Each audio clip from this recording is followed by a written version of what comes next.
Здравейте! Днес и през останалата част от почивните дни, за съжаление, времето ще е по-често облачно и на места дъждовно. До края на деня ще има слаби превалявания от дъжд на повече места в южната част от България, главно в часовете след обяд. Вятърът ще се ориентира от север, ще бъде слаб, а в източните райони до умерен и ще създава усещане за доста по-студено време.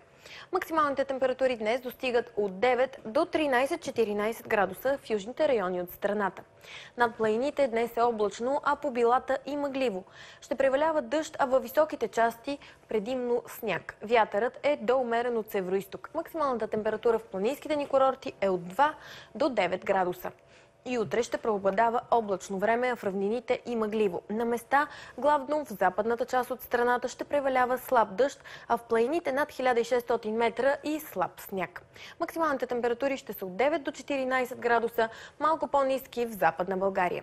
В понеделник облачността ще е променлива. Само на отделни места е възможно за кратко да превали.